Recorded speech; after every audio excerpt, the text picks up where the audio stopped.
welcome to Reed's Reads. I'm, of course, your host, Ryan Reed. Please check us out at the Spider-Man Crawl Space at spidermancrawlspace.com. Well, I'm here today, of course, to talk about part 3 of the Superior Venom. And as you can see, I have my wonderful humble tea here to talk about this issue of Dan Slott and Humberto Ramos. So let's get a little bit on right now with the prose. Well, first of all, this actually stores very well right from where part 2 ends. I'll drop the accent now. So anyhow, I actually like how everything goes in here with the Venom symbiote actually bonding with Otto and actually seeing how it's more of an extreme. As much as they like to borrow from the classic PlayStation game here, I actually do like the fact that we actually get to see how extreme the Superior Spider-Man actually goes as a Superior Venom. I actually like everything from him cracking down on crime to attacking a guy who texts while driving, because that's very dangerous. I also like actually the fact of how much actually the Goblin plot actually moved along here too. Actually, everything from Carly to the fact that Green Goblin is now starting to take the Hobgoblin's men and other supervillains off of his area into his own empire, which is what's actually going to lead to Kingsley attacking the Green Goblin. So I did like that, as well as the supporting cast. However, we're going right into the cons. Why we did know that the annual was going to affect everything coming up in this story arc, especially when May forbids Peter from helping Spider-Man.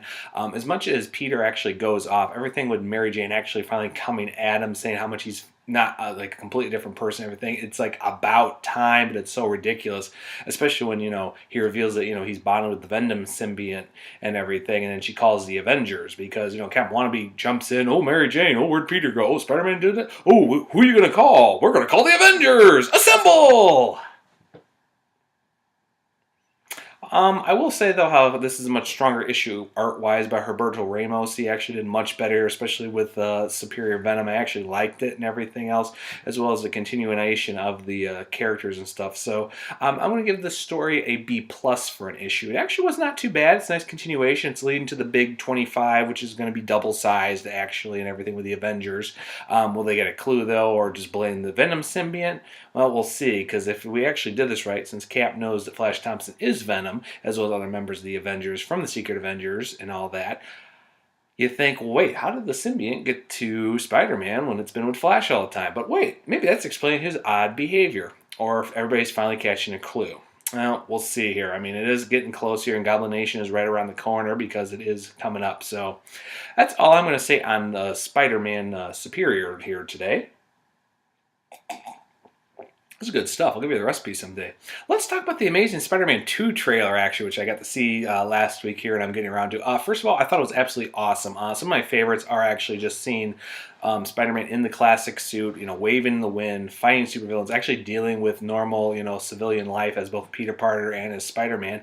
And actually, even the way they introduce here with the villains, such as Electro, the Rhino, and even the Green Goblin, where it's going to be Harry Osborn here, I actually do really like it. And the tidbits, everything from Dr. Michael Morbius to the Venom Chamber to the Vulture harness to Dr. Octopus's harness, even the hint that apparently we were about the eel, and not to mention also a little bit, apparently at the beginning of the movie, will also feature a little bit of the Shocker Herman Schultz. I really like it, and it's really got me excited about it. I didn't get to see the first Amazing Spider-Man in the movie theaters. This one I'm ready to go here, and I'm really looking forward here, and I really get to see a little bit more here. A little thing with the Rhino here, I do kind of like the robotic suit. They're kind of going with a little bit more here with the Ultimate version because it kind of works. And as for Electro's origin, going to be a little bit tied in with a little bit of the Spectacular Spider-Man cartoons origin, not quite anything else. It works, so it should actually be pretty good of a storyline. So I'm looking forward to that. So I'll give the trailer an A. I really enjoyed it. It's still a little thing, and we do know there's another one coming before the movie comes out in May. I believe May, June. I'll have to check that. Gotta Google that.